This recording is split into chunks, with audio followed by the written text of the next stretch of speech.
Good morning, everyone. Welcome to the morning tea. Happy What Wesley Say Wednesday.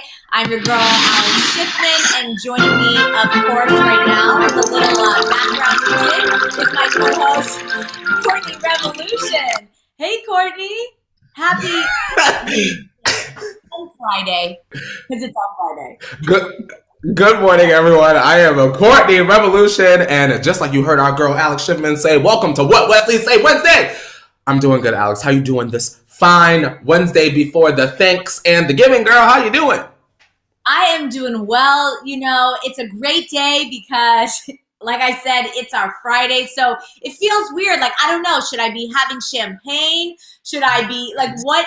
I'm just confused how this morning is running. But don't worry, Tea Tribe, because we still have a lot of tea to spill today. Some great tea, of course. Grammy noms came out yesterday. A lot of things to talk about and speculate. Some drama, Courtney. You've heard all about it. It's going to be a good show today, right? Oh, yeah. This is going to be the show. If you want to hear about the Grammy, you want to hear about the snubations of it all, if you want to get down into the mess, bless this show with a like and stick around because we're going to get... Yes. So, Courtney, I have to tell you, guess what I watched last night?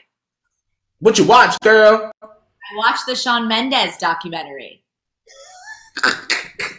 Did you yawn, girl? How was it?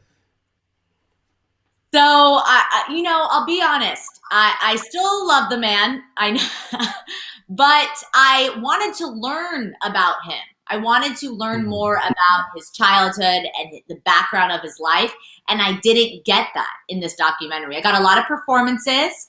I learned a lot about Shawn. He's like a leader. He's very type A. When you watch him in the studio, the way he talks about things, which I didn't know. I thought he was more sensitive, a little bit more reserved and shy, but no, he runs the show, so I thought that was cool. I learned a little bit about him and Camila. I saw a little bit more of their love story that, we speculate a lot about here on the show. And I believe it, but the thing that I wanted to learn is more about like his family and growing up, and I didn't get that. So yeah, it was a little slow. My rating would be that it's a little slow, and that's about it. So I'm a little disappointed. Oh, what's going on? Girl, first of all, y'all in the chat, don't tell us what to do. We're going to talk about whatever we decide we're going to talk about. And if you don't like it, you can leave and come back. Like Wesley says, hashtag a bathroom break. It is What Wesley Say Wednesday. And if you need to take a bathroom break, go ahead and do that. But right now we're talking about Shawn Mendes and his documentary. Now, Miss Alex, I also would have loved to have learned, or at least have you tell me some things about his life that are also relevant in terms of like his family and, how he got to where he is today. But if it's just performances, then I'm not even gonna, watch for the info. Because when you started to talk about it, I was expecting to hear like, oh, family, well, I might tune in, Right, yeah. You get a little insight. I mean, he definitely goes home because he's performing in Canada. So you see him go home for that tour stop. You see where he lived. You see his family, but it's very brief. You see him and his sister and their kind of cute relationship. And his sister was saying that, Shawn she once asked him, like, do you want to be famous? And he was like, no, like he had no interest in kind of being famous. He just loved singing and performing. So anyway, it was good, but it's not, it was great performance. Like I watched more of a concert kind of feel than a documentary, and that's what I wanted. So maybe that's my fault of expecting something else, but that's it. And it's a little slow. It's a little, it takes a little time. Yeah. So what I'm hearing, Alex, is I could be making some Trader Joe's orange chicken and some rice in the microwave and have Shawn on in the background on a rainy Saturday afternoon. Potentially, yes. Nice little blanket situation on the couch. And then 100%. Halfway through, you go and sit down. That's perfect. You can hear it. You can hear some great music. You can watch Shawn like tour the world. You can see some of the struggles he deals with. Like I said, I'm still a fan. But I just wanted to learn more about him growing up, and kind of lacks that, in my opinion. Well, Alex, can't win them all. And fortunately for Sean, his new era will distract us from whatever that was that you had to sit through. So maybe on the next one, Sean, we can get more of a deeper dive. Yes, exactly. But how are you, Courtney? Did you watch anything interesting last night? Honestly, I'm not even gonna lie. And I wanted to ask you, when you watch something for the first time and then you watch it with someone else, isn't it a whole new experience? Because it's one of the delights of my life is I watch, like, so y'all know I'm watching Married to Medicine right now, much like Black Ink Crew, y'all remember? And then what I do is I watch it and then I go back and I watch it all with my boyfriend, and his commentary is just Yes. out of this world hilarious to me. So I'm rewatching Married to Medicine, which I just watched last month.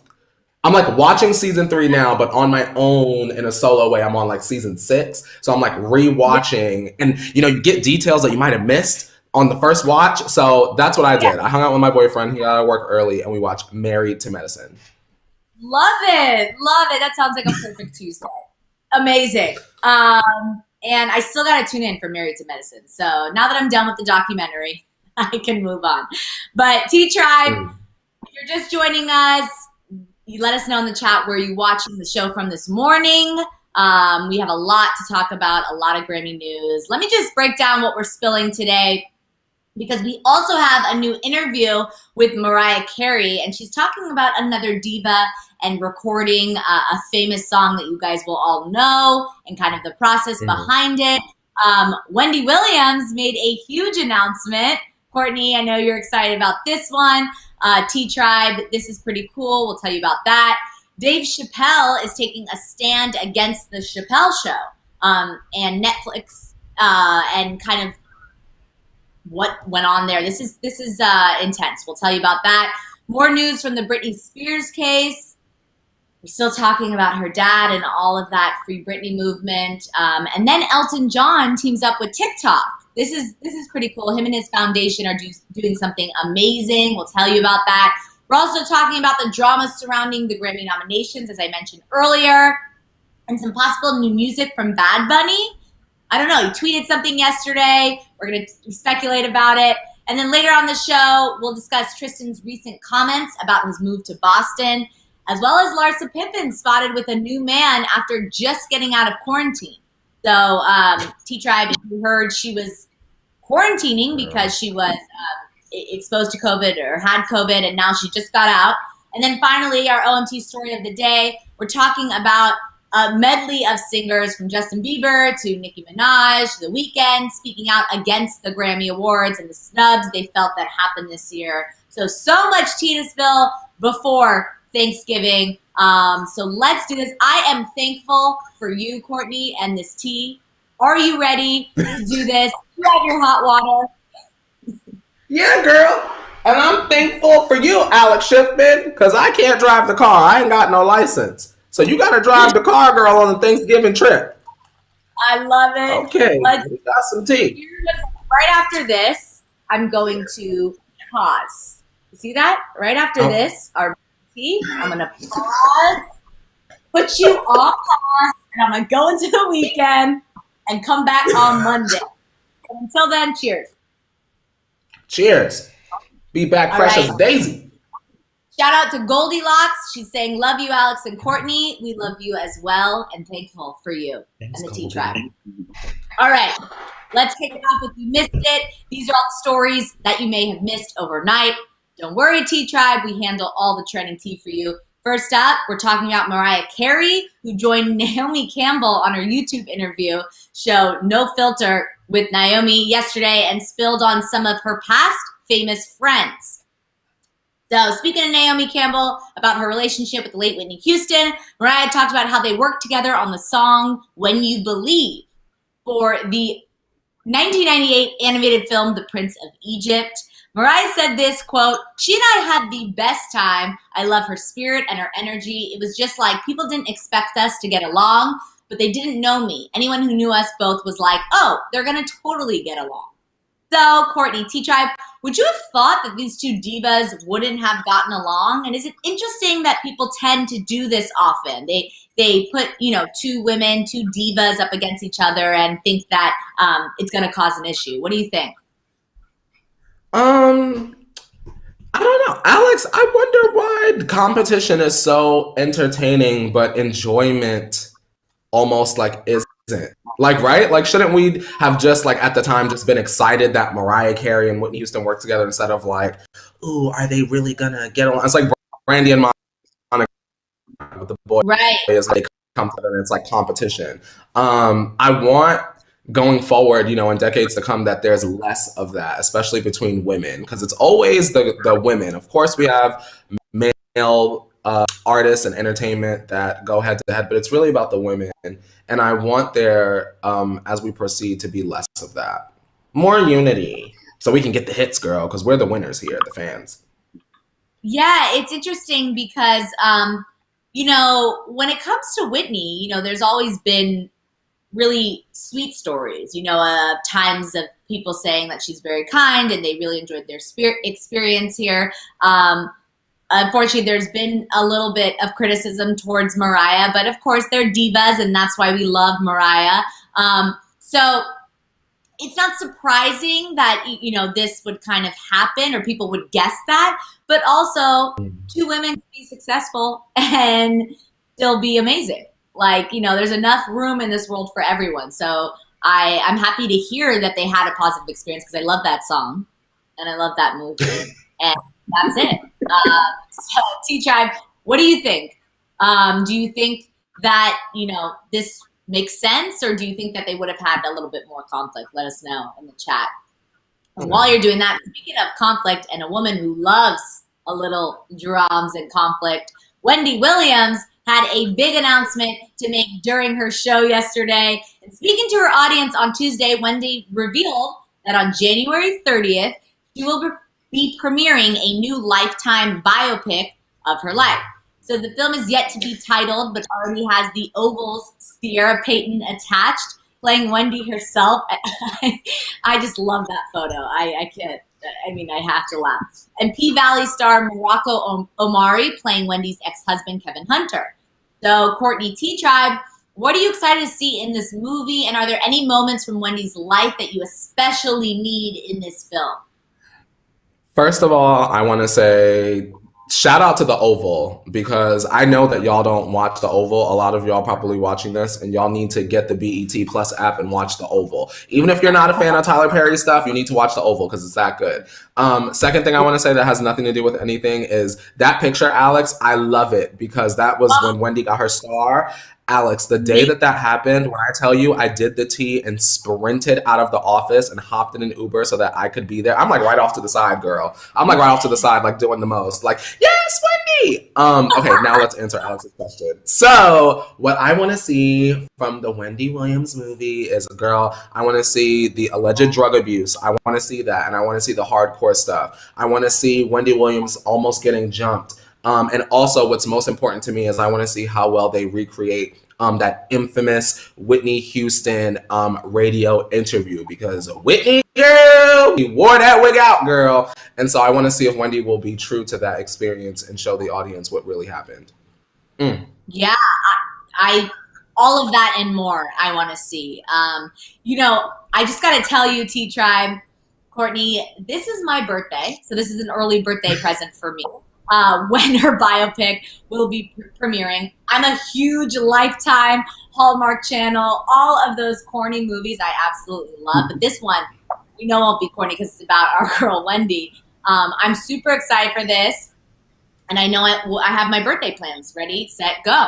But I heard that not only are we getting the movie, but we're also getting a 2-hour documentary after it.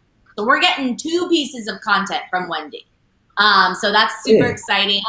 Let's see, T-Tribe, what do you want to see in this movie? Amanda says, I don't think Wendy will much out there about deep stuff. Yes, Courtney.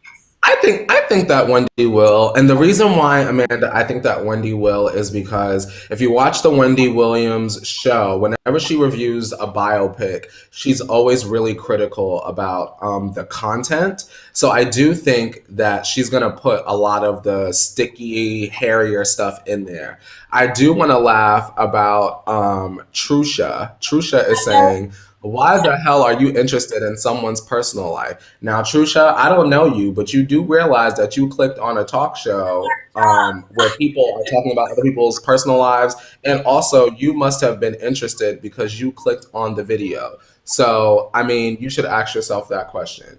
What's next, Alex? Yes. Thank you for joining us. And yes, it is our job to comment about other people's lives and give you the tea. So that's what we do here. And hope you enjoy some of our other tea we have to spill. But before we do that, Wesley says, I need to see the recreation of the Statue of Liberty scene. And we all know that infamous scene. It could be a great opener. It could be a great kind of middle. We don't know. But if I know Lifetime, that's how it'll start.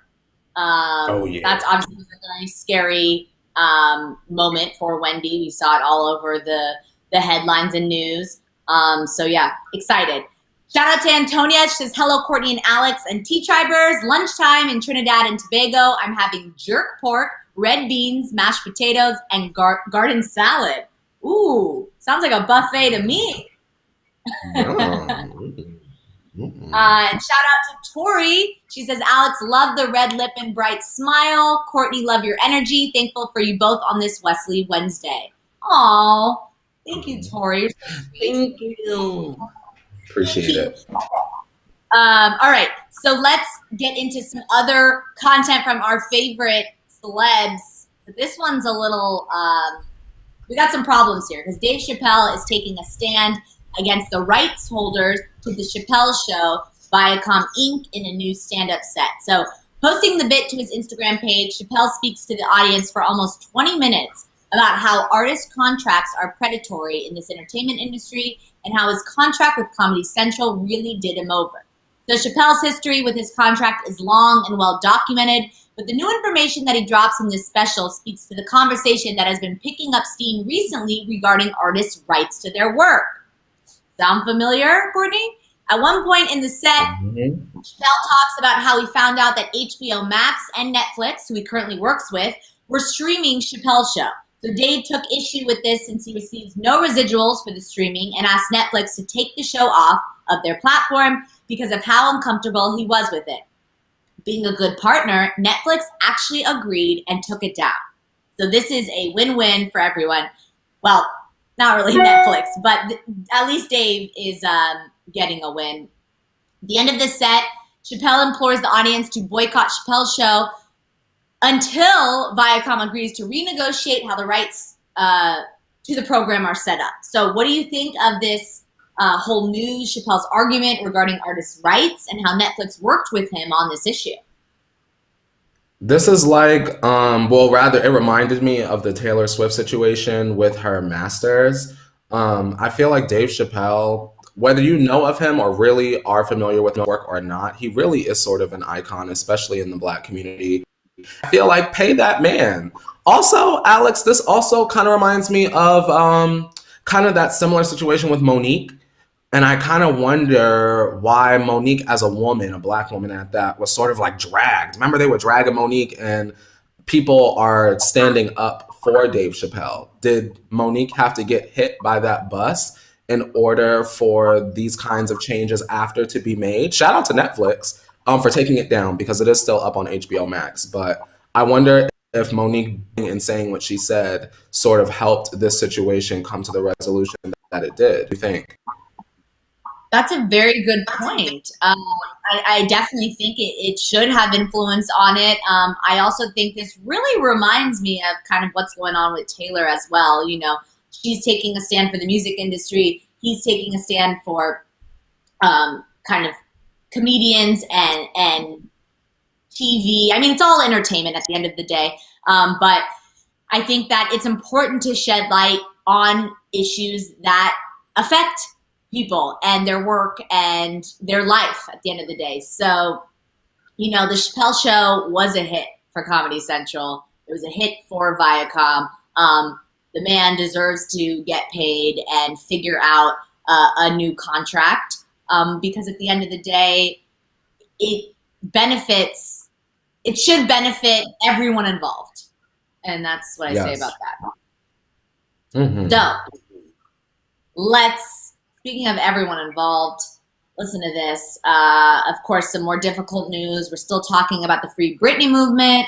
Page Mm. 6 has some new information regarding Britney Spears' father, Jamie's operating procedures as her conservator. So in a new interview with Britney's former business partner, restaurateur Bobby Oaks, or Ox, I'm not sure how it's pronounced, describes an awful experience he had with Jamie when they were trying to open the restaurant Nyla for Brit back in 2002. Bobby said that one day before the opening, Jamie burst into the restaurant with two random people and started screaming at him and the staff.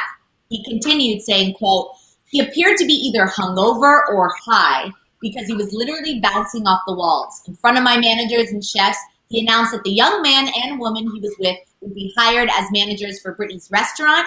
Turns out Jamie had met the couple he wanted to run Britney's restaurant the night before in a random New York bar he had been drinking in. I explained to him I was the operating partner and this could not happen. He was clearly unhinged, screaming and hollering. He was in my face and I was expecting any minute he was going to get physical. So it seems that Mm. Jamie has been unhinged for a while as Bobby continues about how they had to call Britney's mom, Lynn, to get a handle of the situation. Lynn apparently became exasperated and said, oh no, not again, which is very telling. This is another example of Britney's dad being a difficult person to be around or work with, of course. Do you think that as more and more people come out of the woodwork, that Britney's case to get her father out of her conservatorship will become more viable? Alex, I want every single person to come out and say something about Jamie. I want the dry cleaner, Postmate, Walmart checkout clerk. I want everyone to come out and say something about Jamie because why would you, as a judge, and keep in mind, I'm not a judge, I don't know anything about the law, y'all. Y'all know I'm just a silly gay that sit up here and talk trash. But why would you, as a judge, sit up there and keep Jamie as it was like Jamie was the conservator, right? And he has all of these issues with substances. Is that the person that you want making the decisions for a mega icon? Because I don't feel comfortable about that, and I'm just a fan. So I wonder how the fan. I wonder how Sam feels, the boyfriend, because I'm sure he knows more than we do. Alex, something doesn't smell right here, and I would like to light a candle. We got to get Jamie out of here. Yeah, I agree. I think that I don't necessarily know this person's at all. We don't know this man. We don't know his Mhm. intention. But hearing this, if this is true, of course, these are just accusations that he allegedly acted this way. You know what I mean? We don't have proof, video proof, nothing that actually proves this. However, it's all starting to make sense, with Britney herself, which is the most important, coming out trying to remove her father from kind of ownership of the conservatorship or his role, and then this man coming out, the mom's reference to the story, oh no, not again, like Mhm. it's just there's something milky going on, and we got to figure it out. We got to get to the bottom of this because it's unfair. At this point, this is a grown woman and something needs to be taken care of. Lady T Joy is saying, I wonder if all the issues Britney struggles with now are due to growing up as a star or from growing up with an addict. And the from growing up with an addict part, I didn't think about at all, Lady T Joy. So I'm glad that you commented that so that it's now out there in the universe because I just read it. But interesting, Alex, right? The two, both detrimental potentially, but you throw in the megastar in there and it's like, well, no wonder she cut her hair off. Very interesting point, Lady T Joy, and very true because Hmm. that is correct. In this new kind of update to the story, I don't know, and correct me if I'm wrong, T Tribe or Courtney, if you've heard. I don't think we've heard her father as being an addict yet. We've heard that he had anger issues or was controlling, but have we heard that he had addictions? Okay, once again, y'all, this is not a news source, but I believe they are very well researched. If y'all watch the deep dive videos on Britney Spears on the Deep Dive YouTube channel, they describe Jamie as being an addict, and they say that they call him repeatedly Britney's drunk father. So like Britney, short version, Britney had like a stalker at one point that's now her business manager, or at least at the part of the documentary I watched. Britney was saying, I think in an email, why is this woman going to speak to my drunk father, is what Britney had written. So it seems to be that there was a struggle with alcoholism. Wow. Okay. Well, that's very telling, and even more reason why free Britney. I mean, of course, Free her. Free the queen. That's a whole nother layer to the story, if that is true. But I have to watch that deep dive. I'm going to do that this weekend. When I have Alex, time. it's 3 parts. Each part is like 90 minutes. You really got to get your brain together and your thinking cap, because I done fell asleep in the part 3, girl. They was going through the conservatorship too deep, girl. I done fell asleep. I had to wake back up, rewind, call a friend, and find out what he thought. It's a process, but you're going to love it, girl. If you love Britney, you're going to love it. Deep dive on YouTube. I'm so excited. Obviously, this is still very sad, and hope this gets kind of handled ASAP. But moving on, let's get to this Elton John news, because on a lighter note, Elton John is teaming up with TikTok for World's AIDS Day coming December 1st. Starting today, Elton and the social media giant will launch a new campaign to raise awareness for AIDS and HIV via an awareness quiz on TikTok. Then, on World's AIDS Day itself, TikTok will host a live stream event featuring Elton John, Sam Smith, Rina Sawayama. Rina Sawayama, girl. And more Elton release. Say that 3 times fast. Statement regarding the partnership, saying, quote, "I'm excited to recognize World AIDS Day with TikTok and my foundation this year to celebrate progress that we've made and mark what we can do collectively to end the AIDS epidemic. HIV may seem a disease of the past, especially with COVID-19 in the headlines, but it still affects everyone. We all need to care about HIV and end the discrimination around this disease. There's a great lineup for our TikTok Live to break down the myths around HIV, talk about safe sex, and ensure that young people know how to protect themselves and others." So, Courtney, T-Tribe, what do you think of this partnership and kind of Elton John's influence on everything? Real quick before we get into Elton, Alex, I just want to say this is going to be one of those moments where I put y'all on. Last year, y'all weren't really listening to Doja Cat and Megan Thee Stallion like that until we put y'all on here at the week. Now, Miss Rina Yama, y'all need to listen to that album. Should have been nominated, but it was not. But next year, she's going to be the one to watch. Alex Schiffman, know that. Wow. Elton John. I'm telling you, girl. This Rina Sawayama, Bree Runway. Okay, let me stop. Now, Elton John is doing an amazing thing. I love positive TikTok news. He's raising awareness on a pretty big platform, if not one of, the biggest platforms out there right now. Great job. And I think that this will be something positive for not just the LGBTQ plus community, but just in terms of information and education. So I'm glad that he's doing it, and I'm glad that he's leading the charge, because he is an icon. He is, and I think this is amazing. And also, just like you said, TikTok is a huge platform with a lot of influence. I mean, I have learned a lot from TikTok, from, stupid, useless life hacks to more about people's lives, more about entertainment, cultures. I've learned a lot from TikTok. I think they are doing an amazing job.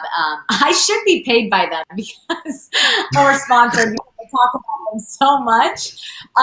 But when it comes to this, it's an amazing way to get out what's truly important and raise awareness. And I think that is a genius idea. And I'm happy that they're bringing this kind of positive awareness to the platform, because it'll work. It'll work. Yes, ma'am. So let's get into it, Courtney, because it is time for the Grammy nominations, the breakdown, the snubs. everything we Woo! want to talk about Grammys 2021. So the Grammy Award noms were released yesterday, and we're already looking into what kind of drama to expect from the show. So, to the surprise of no one, women are dominating this year's noms, especially the 4 major categories: Record of the Year, Album of the Year, Song of the Year, and Best New Artist. So, shout out to the women because killing it this year. Lizzo and Billie Eilish, who are first-time Grammy nominees, are leading the pack with 8 and 6 nominations respectively. So also shout out to the 2 first-time Grammy noms. Beyonce, Taylor Swift, and Dua Lipa are also at the top of the list, with Beyonce, the Grammy darling, scoring 9 nominations this year. Super exciting for the Beehive. The Grammys will be hosted by Trevor Noah. Will broadcast on CBS on Sunday, January 31st. So that's the day after my birthday and my Wendy Lifetime biopic. So I have a fun-filled weekend packed. Girl, that's a weekend, girl. That's a weekend. So we have a lot of Grammy news to cover today. But what did you think of this kind of initial list and breakdown, Courtney and T-Tribe? Well, honestly, Alex, it's always a good feeling when the Grammy nominations come out and I see names that I recognize, names that I love. Truthfully, I'm just glad that Taylor got some nominations. Honestly, I'm glad that she got nominations. I'm glad that Dua Lipa, you already know how I feel about Future Nostalgia. Future Nostalgia was, for me personally, a no-skip album. So I would love to see Dua walk out with at least 4 of them. Give her 4 at least, because Dua is just doing the damn thing. I was pleased, until I realized, And also because the chat is also saying, I did agree with the question of where was Selena Gomez in terms of Lose You to Love Me specifically being nominated. Maybe not the whole album. I'm going to be realistic and I'm going to be honest. Even though we all personally liked that album, Lose You to Love Me specifically was the thing on that album that I expected to be nominated, and it was not. And how do y'all feel about that? So here's what I have to say about that. So this is something that I literally have to Google every year. And T-Tribe, you may not know this as well. Courtney, I'm not sure. I don't know. You may know this. But I always have to figure out what is Record of the Year versus Song of the Year, the difference between that. So again, this year I Googled it again, so I have the information. Record of the Year goes to the kind of engineers and the producers and everything behind the process, versus Song of the Year is the actual songwriters. So that's how they separate it, which I thought was interesting because I always wondered what the difference is. So when it comes to Selena, Song of the Year, I mean, with Julia Michaels involved and Justin Tranter, these are massive songwriters that helped her write this song.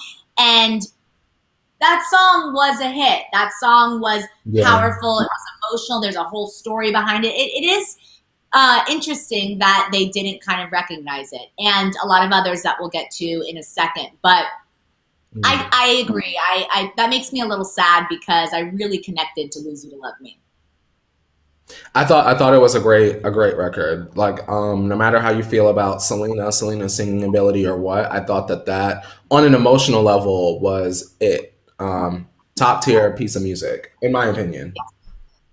Okay, so let's get into our next story because, of course, it wouldn't be Grammy season without some drama. So starting off the drama, Nicki Minaj tweeted out a response to the Grammy nominations yesterday. I know you saw it, Courtney. We'll get to that later on the show. But a lot of Barbs were responding in kind. One of the fans tweeted, Cardi winning a Grammy when Nicki Minaj didn't is the biggest proof that they don't know a shit about music. This came to the attention of rapper yeah, sounds like you, Cardi. This came to the attention of rapper Wiz Khalifa, who responded to the fan with, quote, most self-made artists have this problem. Wiz may have done better to stay out of hit, however, because he jumped right in the middle of an ongoing feud. Many fans believe that Wiz's tweet shaded Cardi and insinuated that she was not self-made. So Cardi herself even jumped into the mix after posting a screenshot of a text Wiz had sent her back in 2016, saying that he was happy for her and excited to see where her career would take her. Cardi responded directly with a tweet reading, quote, "I don't understand why people entertain tweets that pit successful women against each other. You're not tired of that? Especially when you was rooting hard when a beat was at the bottom." I just the beat is at the bottom. In the end, it was explained that he still did consider Cardi to be an outstanding artist and that he was interpreted. He meant no disrespect. So, what did you make of this exchange, Courtney and T Tribe, between Cardi and the drama behind it?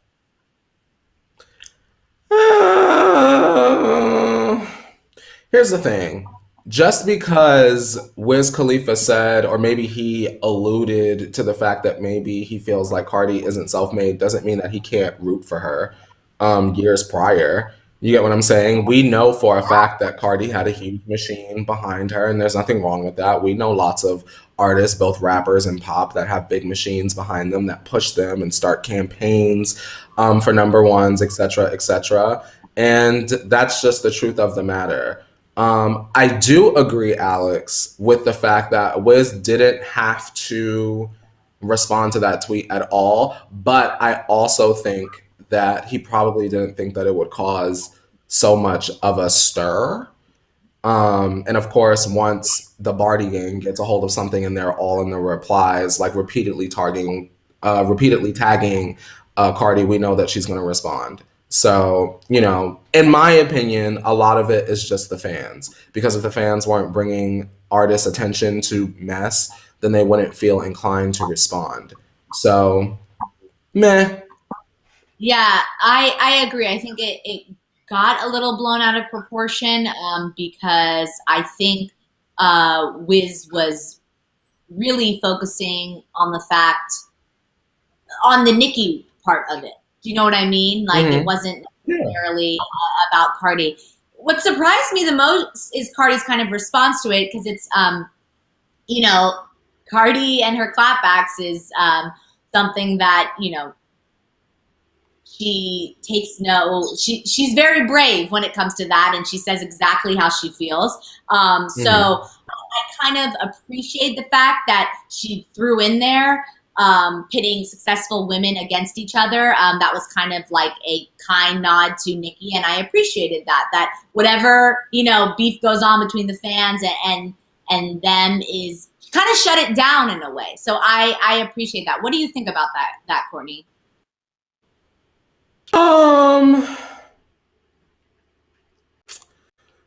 Do I think anything about it? Honestly, Alex, let's say that shout out to Cardi for not furthering something small.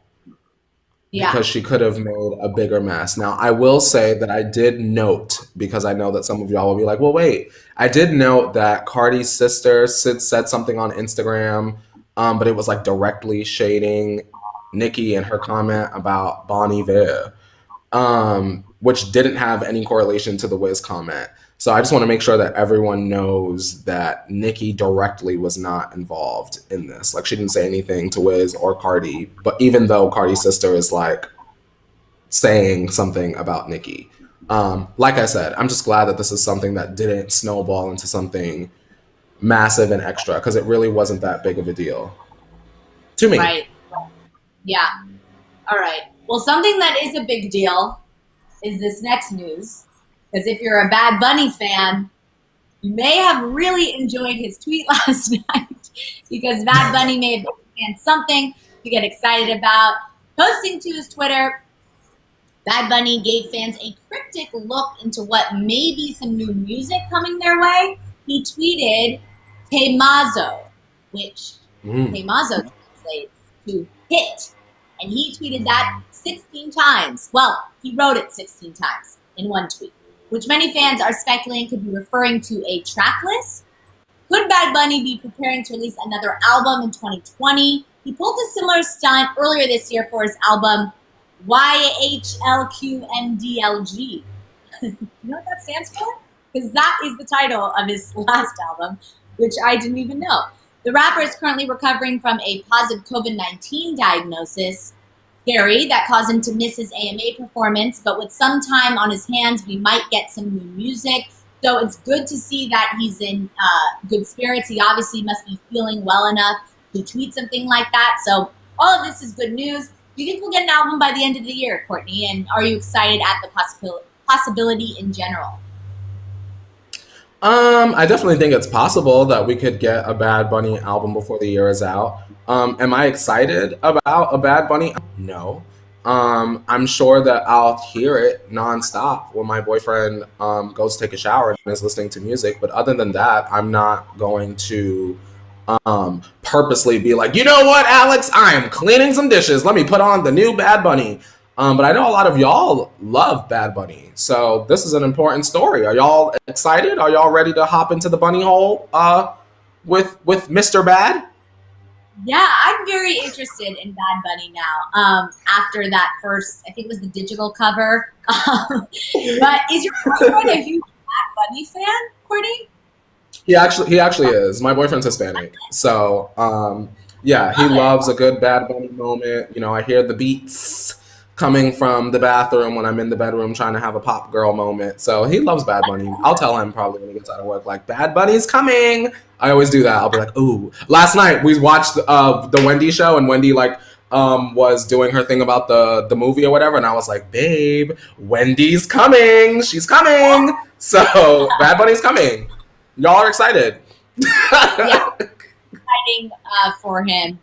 I also think that Bad Bunny kind of writing hit is cool too, because he's just manifesting that every song on this new album hit, and I like that. So shout out to Bad Bunny. And before we get into our favorite family, Amanda's asking if we need a little 5, 6, 7, 8. Miss Mika, nice to meet ya. Miss Mika, she on fleeka. Miss Mika, she loves a tia. And we see ya. Miss Mika, go Mika, go Mika, go Mika. Hey everybody. So here's what's gonna happen. Unless we see Miss Mika in the chat, we're not gonna do the song. That's the boundary, and I'm setting it now. Unless we see Miss Mika going, Miss Mika from Nebraska, we're not going to do the song. So remember that I said it. Gabby Davis, when you get out of class and you rewatch it, to everybody, the time y'all are begging for, I don't see her, we're not going to do the song. Bam! Yeah, boundaries. That was a little treat for the holiday weekend, and for Amanda, because she is a loyal T-Tribe member. Oh yeah, we love Miss Amanda. Absolutely. Not only do we sing here, Courtney, but we also have keys to the Car Jenner gates. So here we go. Grab that. I got him, girl. If you guys are ready for all of the tea from behind the Car Jenner gates, turn your volumes down for Car Jenner Tea Time. Hello to everyone in my studio, which is no one, just myself. Okay, so we're talking about Tristan and Chloe and this Boston move. So we have an update. Tristan has finally weighed in on his relationship to Chloe following the announcement that he's moving to Boston to join the Celtics next season. So in a statement to Hollywood Life, a source close to Tristan revealed that he doesn't want the distance to disrupt what they have built together this year. The source said, quote, Tristan is not going to let his zip code determine his relationship with Chloe. He's adamant that he will continue to fight for her, and he will continue to spend all the time he possibly can with her and True. He's excited about the idea of playing again, but that doesn't mean it will be easy to be away from Chloe and True. Having all this time together has been such a blessing. He will definitely miss them, but he's vowed not to let the distance change anything. So Tristan also spoke about how he does want to make sure that the relationship he has been working on with his daughter is incredibly important to him and isn't something he wants to give up. So Courtney T Tribe, do you think that this is going to last?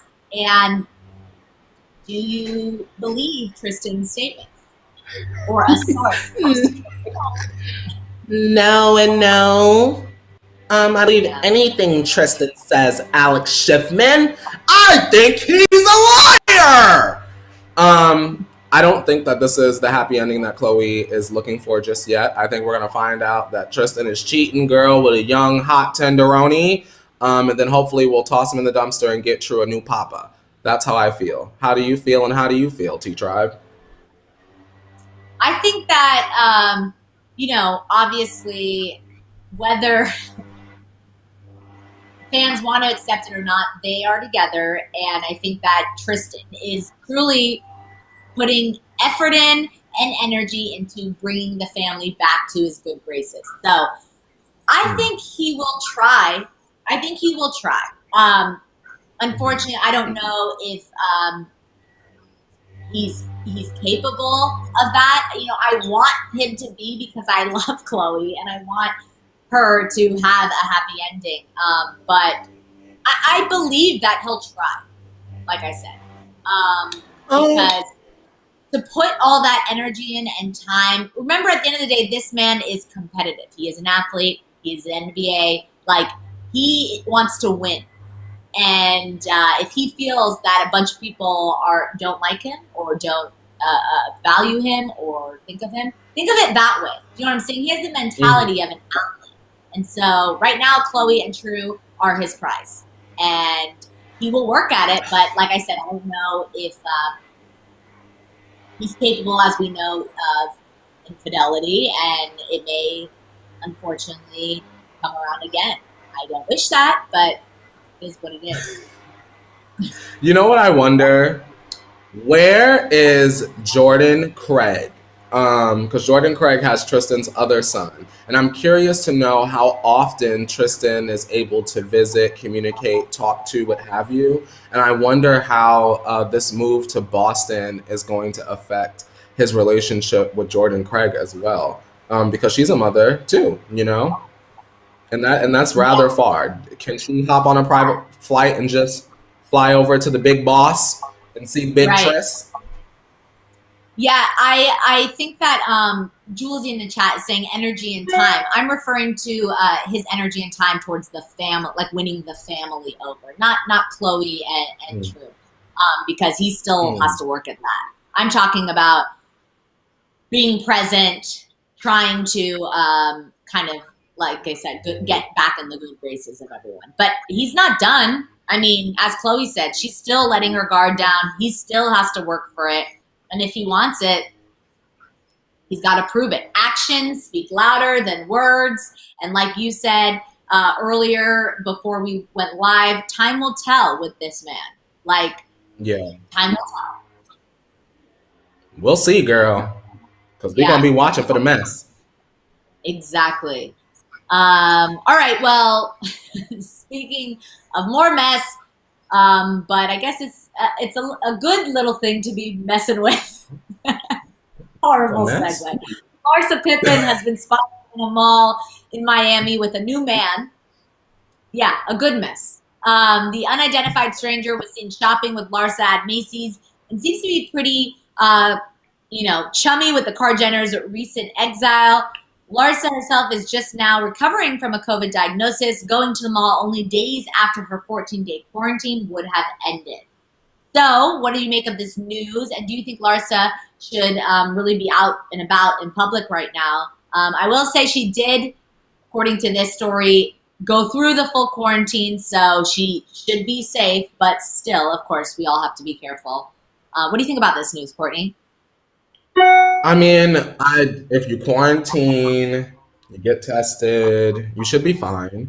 But Larsa, stay girl. After that interview where you were putting the Kar Jenners in the washing machine, you should have had a stadium full of seats and just chilled out, waited for someone to offer you a reality show, and did that. Alex, where is the Larsa finally found a home news for the Selling Sunset fans? Did she ever find a home?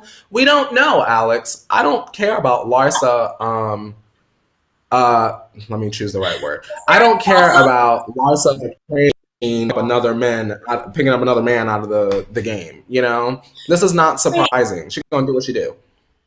Courtney, was there a crossover? Was Larsa on Selling Sunset? Oh my God, girl, it was a whole plot point. Larsa was on Selling Sunset. She liked the house because it had the basketball court because the son was going to the college to play basketball. But then, you know, the closet wasn't big enough. And, you know, it was very extra. And I was like, girl, what do you need 12 cars for? She couldn't like fit the cars. So she wound up not buying the house because she has 12 cars. Now, y'all, what you gonna do with 12 cars as someone with no driver's license? What you gonna do with 12 cars? You want 12 cars, Alex Schiffman? Do I want 12 cars? I will take 12 cars. I don't think someone needs that. It's excessive. But if someone gives me 12 cars, I'm not saying no. Courtney, are you? I don't think I need 12 cars. You know, I don't drive. So I just don't understand. I don't have the life experience. But to me, 12 cars is like I'm selling at least 10 of them. You get what I'm saying? One for me, one for my man, and that's it. You know, the rest of that, girl, that's coin. That's coin. Sell that, girl. Huh? Can I have one of the 12? Alex, you can have whatever car you want. You could deck it out, girl. You want it to be wrapped in leopard, girl, because we can have that done, girl. I'm Larsa, girl. We can have it done, girl. Just let me know what you want, girl. Yes. Yes. But I don't care about Larsa. She has a home, though. Yeah. I mean, back to the story, of course, like I said, I'm human. I'm sure she's going through a lot, even though she kind of brought herself into this mess. So nice to see that she has some support of a man, and everyone deserves love. Even warmth of a man at night, so she doesn't let those tears fall on her pillowcase from losing the only friend she thought she ever had.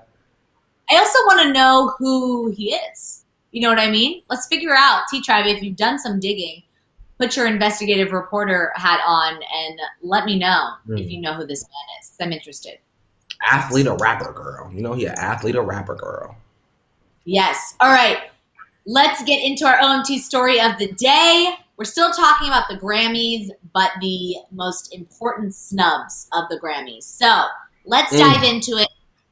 After the nomination announcement yesterday, many stars took to social media to speak out about the Grammys themselves and how they operate. So one such voice was The Weeknd, who got completely snubbed from this year's show, despite his album being a radio and chart-topping darling. He tweeted, quote, "The Grammys remain corrupt. You owe me, my fans, and the industry transparency." So The Weeknd wasn't the only superstar to find fault with the show. Justin Bieber posted a long explanation of his feelings regarding his 4 nominations this year, specifically in reference to his album changes. So listen to this. Justin wrote, quote, "To the Grammys, I am flattered to be acknowledged and appreciated for my artistry. I'm very meticulous and intentional about my music. With that being said, I set out to make an R&B album. Changes was and is an R&B album. It is not being acknowledged as an R&B album, which is very strange to me. I grew up admiring R&B music and wished to make a project that would embody that sound. For this not to be put into that category feels weird, considering from the chords to the melodies to the vocal style, all the way down to the hip-hop drums that were chosen, it is undeniably, unmistakably an R&B album." So that is a mouthful and a lot to unpack. Finally, the queen of calling out the BS, Nicki Minaj, there was a fly that came in, gave her 2 cents about how the Grammys have always operated. Despite not having anything to put forward for the Grammys this year, she just had a baby after all. Nicki took the time to remind everyone that this is nothing new. Nicki tweeted, quote, "Never forget, the Grammys didn't give me my Best New Artist award when I had 7 songs simultaneously charting on Billboard and bigger first week than any female rapper in the last decade, went on to inspire a generation. They gave it to the white man, Bon Iver, hashtag Pink Friday," end quote. Is it Bon Iver? Didn't we go over this before? Yeah, I thought you told me it was Bon Iver, girl. I saw that in an interview. What do you make of all these criticisms of the Grammys, Courtney? and T Tribe. We've talked about how relevant the awards are anymore. Does this change your mind at all? Firstly, I want to say, like this video, if you made it all the way to the Grammys or you found that timestamp and clicked all the way up here. First of all, give this video a like because you made it to the title of the video. Second of all, Natalie says, changes are not rare. Really? Did they get hit in the head or something? I can't get over that. I'm so here for all of Taylor's noms, but damn! Also, if you're watching this live, tell us your fave that did not get nominated in the chat because I'm nosy. Now, Alex, I am glad that both men, because when Nicki Minaj speaks out, she's always looked at as crazy or like she's on a substance or like she's just being loud and angry. That's what y'all said. Like, I don't think I forgot in the year before that. So now that it's the weekend and it's Justin Bieber, it's like, oh my God, the artists are speaking out against the Grammys. But when Nicki did, she was crazy, delusional, and untalented. As far as the weekend goes, there has been heavy speculation that because he's doing the Super Bowl halftime show, there's sort of like a blackout period where he can't perform at another venue or on television again before that transmission, if you will. Ooh, that was a good word.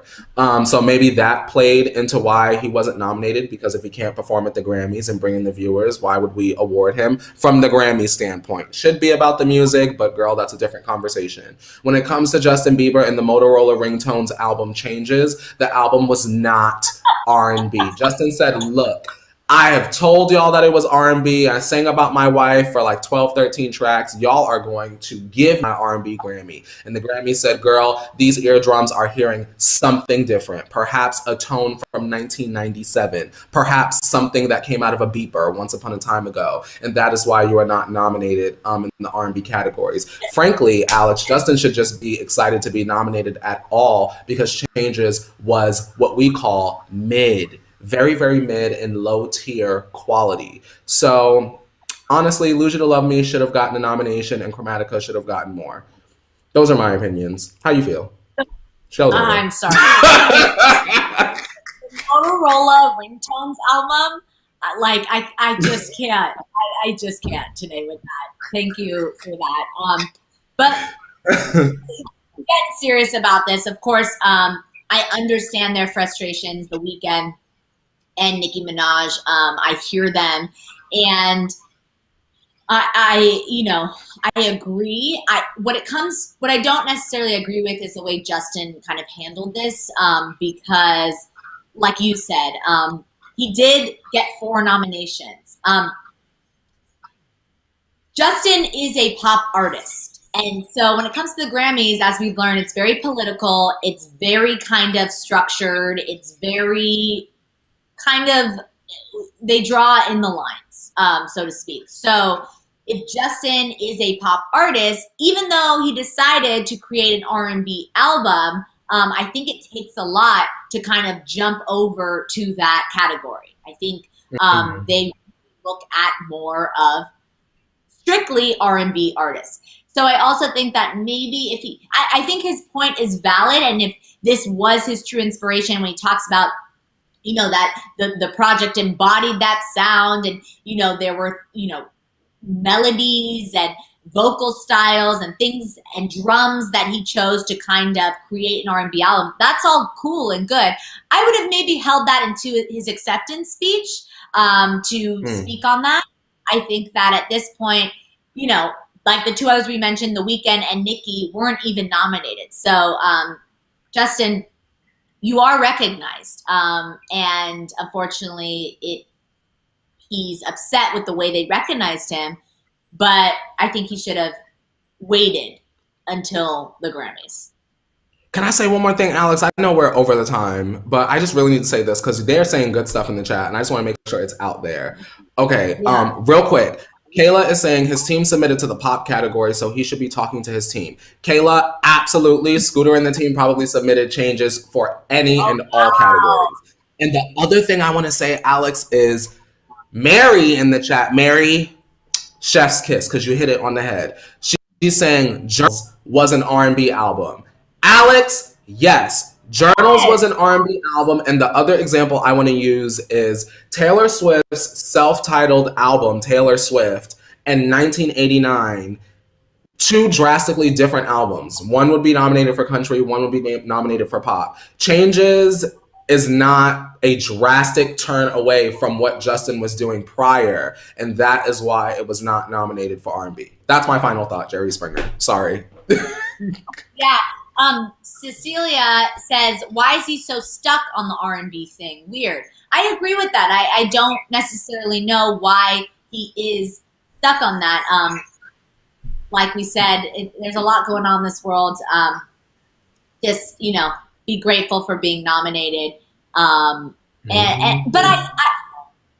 I feel I have mixed feelings about this. I understand. I know we're over time, but I understand the intention of trying and being precious and wanting to control the art and kind of what you put out there. So I understand his frustration. Like, he tried to present this and it wasn't recognized as that. So I hear him, but again, I think he should have waited to release this statement.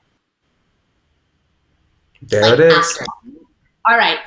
Well, on that note, we're over time, and that is all the tea we have to spill today. We could talk about this all day. We are off the rest of the week, of course, celebrating Thanksgiving with friends and family via Zoom and being safe. We will be back on Monday, same time, 8:30 Pacific Standard Time, to spill more tea for you and share, I'm sure, all the weekend mess. But if you're new here, make sure you like, comment, subscribe, share your thoughts in the comments below. If you're an after sipper, we love to read them. Courtney, if they want more of you, where can they find you? If you want more of me after the tea, you can follow me on social media, Instagram, Twitter, podcast, girl. I got it all, as well as my own individual YouTube channel. Just type in Courtney Revolution up top and it all comes up.